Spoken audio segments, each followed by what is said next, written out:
Hello, ഇന്ന് പഴം കൊണ്ട് എളുപ്പത്തിൽ ഉണ്ടാക്കാൻ പറ്റുന്ന ബനാന ബൺസിൻ്റെയും ഒരു കേക്കിൻ്റെയും റെസിപ്പി നോക്കാം. ഗോതമ്പ് പൊടി യൂസ് ചെയ്തിട്ടാണ് ബൺസ് ഉണ്ടാക്കാൻ പോകുന്നത്. സോഡാപ്പൊടി ഒന്നും ചേർക്കാതെ ഉണ്ടാക്കുന്നതാണ്.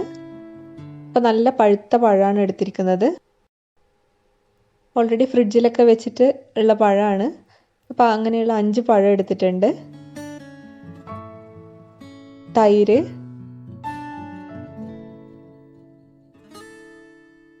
ഉപ്പ്, പഞ്ചസാര ഇതൊക്കെ കൂടി നന്നായിട്ട് അടിച്ചെടുക്കുക. ഇത് യൂസ് ചെയ്തിട്ടാണ് ഗോതമ്പ് പൊടി ഇനി കുഴക്കുന്നത്. നല്ല ചപ്പാത്തിക്കൊക്കെ കുഴക്കുന്ന പോലെ നല്ല സോഫ്റ്റായിട്ട് കുഴച്ചെടുക്കണം. ഇതിൻ്റെ അളവ് എന്ന് പറയുന്നത് ചിലപ്പം കുറച്ച് കൂടിയോ കുറഞ്ഞോ ഇരിക്കും, ഗോതമ്പ് പൊടി മാറുന്നതനുസരിച്ചിട്ട്. ഇത് ഗോതമ്പ് പൊടിച്ചിട്ട് ഉണ്ടാക്കിയ പൊടിയാണ്. ഇത് 1.5 ഗ്ലാസ് പൊടിയാണ് ഇപ്പോൾ എടുത്തിരിക്കുന്നത്. കുറേശ്ശെയായി ചേർത്തിട്ട് കുഴച്ച് നോക്കാം. എല്ലാം കൂടി ആദ്യമേ ഒന്നിച്ച് ഒഴിക്കണ്ട. ഇനി കുഴച്ച് വരുമ്പോൾ വെള്ളം കുറവ് പോലെ തോന്നുകയാണെങ്കിൽ കുറച്ച് തൈരോ അല്ലെങ്കിൽ കുറച്ച് വെള്ളമോ ചേർത്താൽ മതി. കൂടുതൽ ഒഴിക്കണ്ട തൈര്. ഈ ഒരു അളവ് ഇതിന് കറക്റ്റാണ്. ഇത് നല്ല സോഫ്റ്റ് ആയിട്ടുള്ള മാവായി മാറിയിട്ടുണ്ട് ഇപ്പോൾ. ഇനി ഇത് 6 മണിക്കൂർ അടച്ചു വെക്കാം.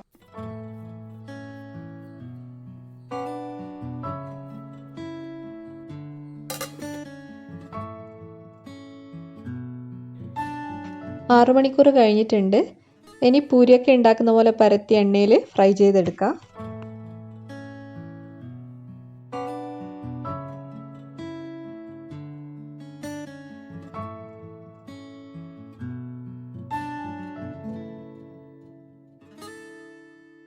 നല്ലോണം നേരിയതായിട്ട് പരത്തരുത്.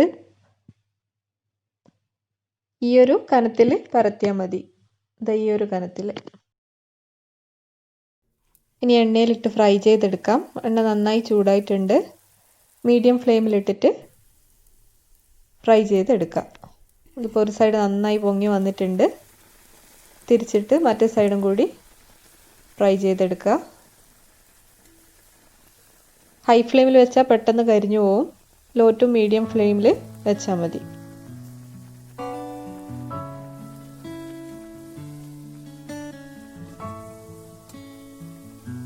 അപ്പോൾ ഇതുപോലെ ബാക്കിയുള്ളതും കൂടി ഫ്രൈ ചെയ്തെടുക്കുക.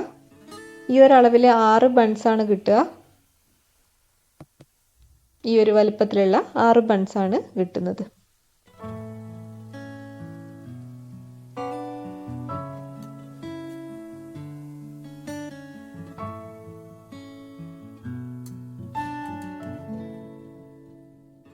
അപ്പോൾ ഇതൊന്ന് തുറന്നു നോക്കാം. നല്ല പൊങ്ങി വന്നിട്ടുള്ള ബൺസാണ്. പെട്ടെന്നൊന്നും ഇത് താണു പോവില്ല.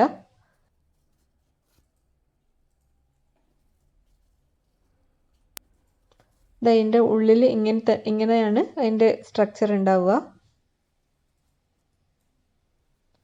അപ്പോൾ വൈകുന്നേരത്തെ ചായക്കൊക്കെ തിന്നാൻ വേണ്ടിയിട്ടുള്ള അടിപൊളി സ്നാക്കാണിത്. എല്ലാവരും ട്രൈ ചെയ്ത് നോക്കി അഭിപ്രായം പറയാം. ഇനി കേക്കിൻ്റെ റെസിപ്പി നോക്കാം. മിക്സി യൂസ് ചെയ്തിട്ട് മിക്സ് ചെയ്തെടുത്തിട്ട് ഉണ്ടാക്കുന്ന കേക്കാണ്. വളരെ എളുപ്പത്തിൽ ഉണ്ടാക്കാൻ പറ്റും. ആദ്യം പ്രീഹീറ്റ് ചെയ്യാൻ വെക്കാം ഓവൻ 180 ഡിഗ്രിയിൽ. ഇനി 1 ഗ്ലാസ് ഗോതമ്പ് പൊടിയിലേക്ക് 1 ടീസ്പൂൺ ബേക്കിംഗ് പൗഡറാണ് ആദ്യം ചേർത്തത്. 1/2 ടീസ്പൂൺ ബേക്കിംഗ് സോഡ, ഒരു നുള്ളുപ്പ് ഇത്രയും ചേർത്തിട്ട് മിക്സിയിൽ നന്നായിട്ടൊന്ന് കറക്കിയെടുക്കുക. 2-3 പ്രാവശ്യം പൾസ് ചെയ്തെടുത്താൽ മതി. അപ്പോഴത്തേക്കത് മിക്സായിട്ടുണ്ടാവും. അത് മാറ്റി വെക്കുക. ഇനി മിക്സിയിൽ 5 പഴവും 1/2 ഗ്ലാസ് വെല്ലത്തിൻ്റെ പൊടിയാണ് ചേർത്തത്. വേണമെങ്കിൽ പഞ്ചസാരയും ചേർക്കാം. 1/4 ഗ്ലാസ് തൈര്, ഒരു കഷ്ണം പട്ട ഇത്രയും ചേർത്തിട്ട് നന്നായിട്ടൊന്ന് അടിച്ചെടുക്കണം. തരിയൊന്നും ഉണ്ടാകാൻ പാടില്ല. നല്ല സ്മൂത്തായിട്ട് അടിച്ചെടുക്കുക. ഇതിലേക്ക് ആദ്യം മിക്സ് ചെയ്ത ആ പൗഡർ ഡ്രൈ ഇൻഗ്രീഡിയൻറ്റ് പകുതി ചേർത്തിട്ട് പൾസ് ചെയ്തെടുക്കുക. പിന്നെ ബാക്കിയുള്ള ഗോതമ്പ് പൊടിയും കൂടി ചേർത്ത് ഒന്നുകൂടി പൾസ് ചെയ്തെടുക്കുക. അപ്പോൾ ഈ ഒരു കൺസിസ്റ്റൻസിയിലാണ് വരിക. കട്ടി നല്ലോണം കൂടുതലാണെന്ന് തോന്നുന്നുണ്ടെങ്കിൽ 2 സ്പൂൺ പാല് ചേർക്കുക. ഞാനിവിടെ ചേർത്തിട്ടില്ല. ഇനി ഇതിലേക്ക് 1/2 ഗ്ലാസ് എണ്ണ ഒഴിക്കാം.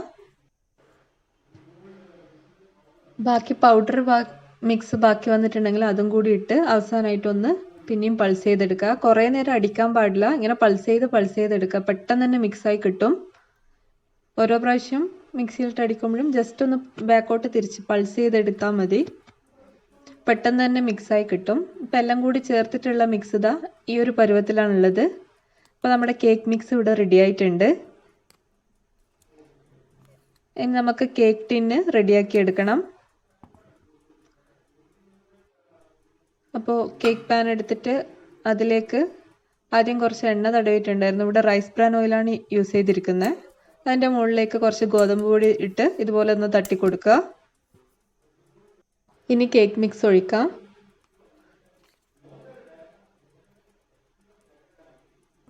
നന്നായിട്ടൊന്ന് സ്പ്രെഡ് ചെയ്ത് കൊടുക്കുക. ഇനി നന്നായിട്ടൊന്ന് തട്ടി കൊടുക്കുക. എയർ ബബിൾസ് പോകാൻ വേണ്ടിയിട്ടാണ്. ഇപ്പോൾ പ്രീഹീറ്റ് ആയിട്ടുണ്ട് ഓവൻ.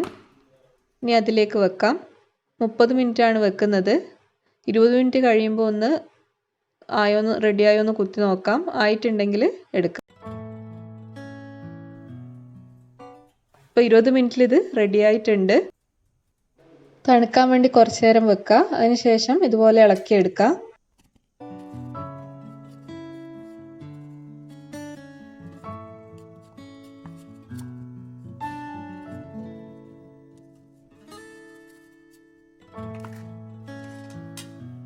ഇത് കേക്കിൻ്റെ അടിഭാഗമൊക്കെ നല്ല അടിപൊളിയായി വന്നിട്ടുണ്ട്.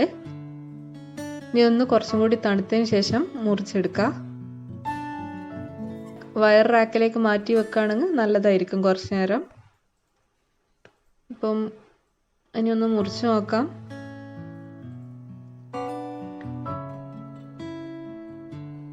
ഇതിപ്പോൾ നല്ലോണം തണുത്തിട്ടില്ല, കുറച്ച് ചൂടുണ്ട്.